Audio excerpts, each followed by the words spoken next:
Hello everyone. Episode की शुरुआत में हमें चांग को दिखाया जाता है जो कि ग्राउंड में आके सबको बोल रहा था कि मुझे शूट करो, मेरे ऊपर गोली चलाओ। और उसके ऊपर गोली चलाने के लिए पुलिस ऑफिसर तैयार भी थे। तब सीसीटीवी फुटेज में उसका चेहरा देखने के बाद युनगप को याद आ जाता है कि जीहू इसे एट एनी कॉस्ट जिंदा रखने के लिए बोला था।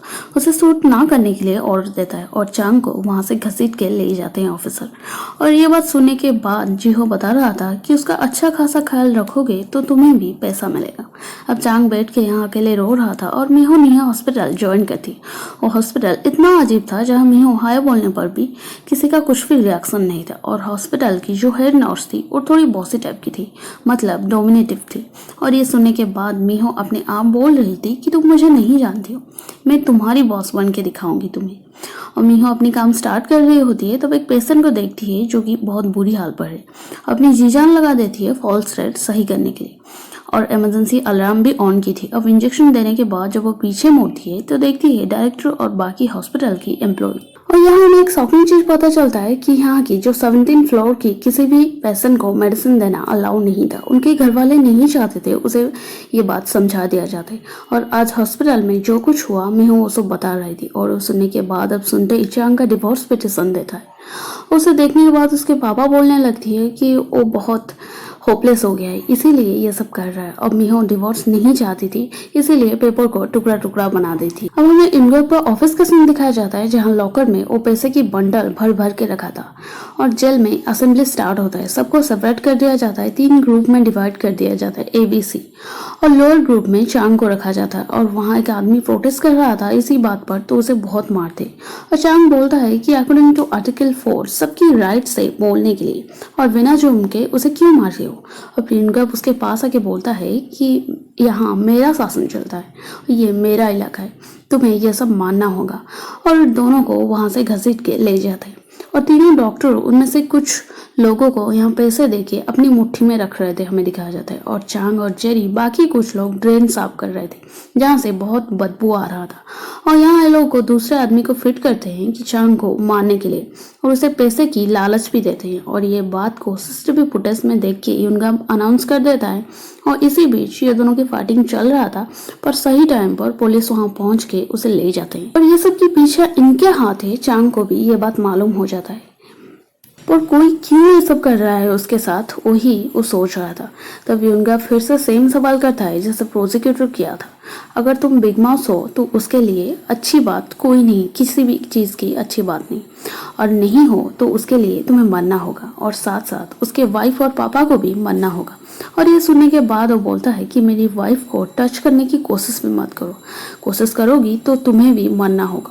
और अपनी बोलने की तरीका वो थोड़ा बदल देता है और ये भी बोलता है कि मैं सच में बिग माउस हूँ, तुम्हें ये सब की भरपाई करना होगा। मीहो को जोंग यहाँ दोनों की पर्सनल लव और अफेयर कैसे शुरू हुआ ये सवाल करते हैं।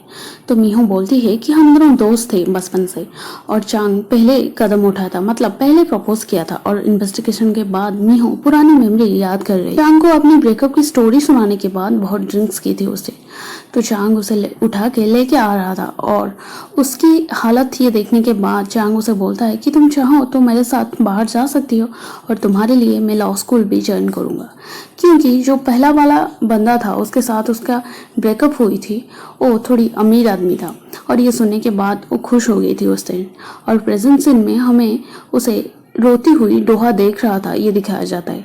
अब जूही आज बहुत अच्छी मूड में थी, पर जब डोहा यहाँ पूछता है कि डॉक्टर सीओ के पेपर मुझे चाहिए, और ये सुनने के बाद वो साफ साफ मना कर देती है कि मेरे पास पेपर नहीं है।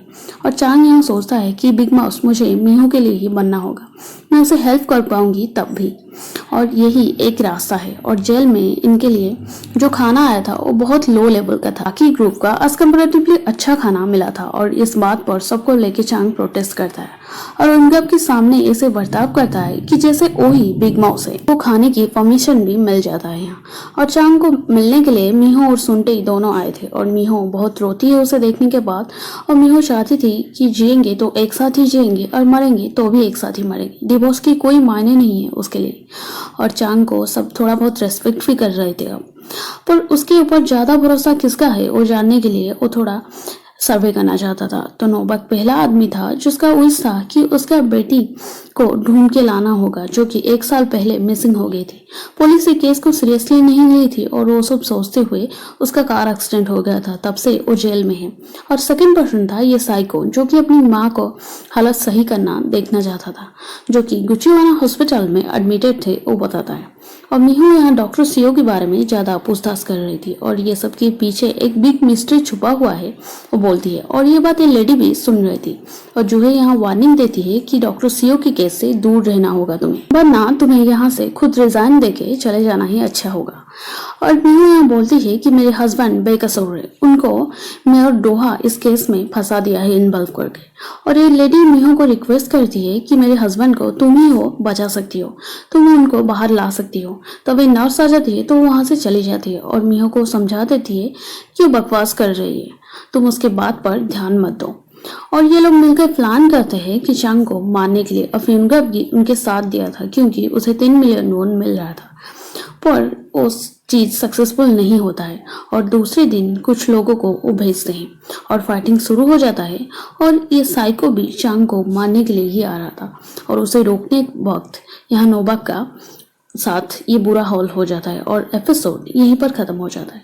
नेक्स्ट एपिसोड देखने के लिए चैनल को सब्सक्राइब कीजिए। Thank you.